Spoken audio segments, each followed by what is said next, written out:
जहां पर वीरांगनाओं का धरना आज भी जारी है। अपने दर्शकों को बता दें कि सचिन पायलट के घर के बाहर ये वीरांगनाएं धरने पर लगातार डटी हुई हैं। 4 दिन से सचिन पायलट के घर पर धरना चल रहा है।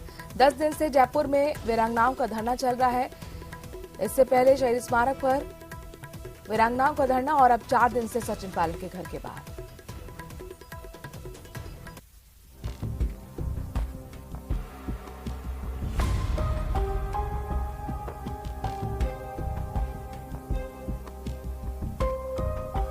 हम तो आज महिला दिवस के मौके पर भी बैठे हैं। अंतिम लड़ाई लड़ेंगे, अंतिम सांस तक लड़ेंगे। वीरांगनाओं के लिए लड़ाई नहीं लड़ेंगे तो फिर हमारी राजनीति का कोई मतलब नहीं है। और देखो, ये सत्य की लड़ाई है। जम्मू कश्मीर के पुलवामा में शहीद हुए 3 सीआरपीएफ जवानों की वीरांगनाओं का राजधानी में पिछले 10 दिनों से सांसद डॉक्टर किरोड़ीलाल मीणा के नेतृत्व में धरना जारी है। राज्य सरकार से विभिन्न मांगों को लेकर बना गतिरोध तमाम वार्ताओं के बावजूद बना हुआ है।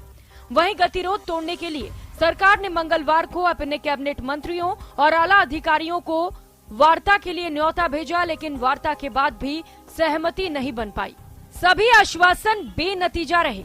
इधर वीरांगनाओं की मांगों पर सरकार ने मंगलवार को सार्वजनिक रूप से अपना पक्ष भी रखा। मुख्यमंत्री अशोक गहलोत ने मंगलवार देर रात जारी बयान में आरोप लगाया कि बीजेपी के कुछ नेता अपनी राजनीतिक रोटियां सेकने के लिए वीरांगनाओं का इस्तेमाल कर रहे हैं, शहीदों का अपमान कर रहे हैं।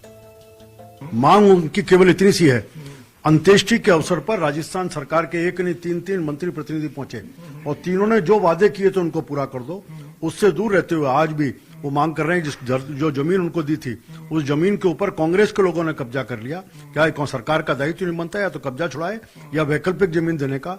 इन सबसे दूर रहते हुए आज उनकी एक मांग है कि मेरा बच्चा बहुत छोटा है, इसलिए मेरे भतीजे को नौकरी दी जाए। इस मांग में कहीं जाए नहीं। इसी राजस्थान में राजस्थान की सरकार ने एक नहीं कई ऐसी नौकरियां हैं जहां देवर को दी होगी, भतीजे को दी होगी। आज इस मामले में ऐसा कौन सा सरकार का पेश उठा हुआ है। जयपुर में धरने पर बैठी शहीद वीरांगनाओं के मामले में राज्यपाल को उपनेता प्रतिपक्ष राजेंद्र राठौड़, पूर्व मंत्री अरुण चतुर्वेदी, विधायक अशोक लाहोटी, रामलाल शर्मा ने ज्ञापन दिया। सैकड़ों बार प्रावधानों के विपरीत जब आंदोलन के अंदर लोग पटरियों पर बैठे या दूसरे आंदोलन हुए तो मांगे मानी गई थी। अगर ये परंपरा ये नियम बने हुए थे तो फिर अपने मंत्रियों को समझा के भेजते कि वो घोषणाएं नहीं करे। दरअसल सरकार का कहना है कि वीरांगनाओं की कुछ मांगे ऐसी हैं जो नियमों के प्रावधानों में नहीं है, इसीलिए इन्हें लेकर सहमति नहीं बन पा रही है। सरकार कह रही कि देवर को नौकरी दे पाना संभव नहीं है। ऐसे में तो फिर दो मंत्री क्यों कहने आए थे कि देवर को नौकरी मिल जाएगी? वो बिना मुख्यमंत्री का कह दिया था क्या?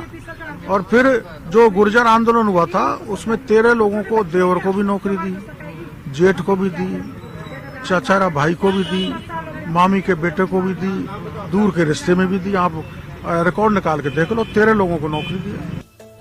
राज्यपाल कलराज मिश्र ने सीएम गहलोत को खत लिखकर शहीद परिवारों की देखभाल का निर्देश दिया। इंतजार था कि राज्य सरकार वीरांगनाओं की मांगों पर लिखित सहमति पत्र देगी, इसके बाद विरोध खत्म हो जाएगा। लेकिन दिन भर चले सियासी घटनाक्रम में वीरांगनाओं को इंसाफ का इंतजार ही रहा। Bureau report, news 18, Rajasthan. तो पुलवामा शहीद की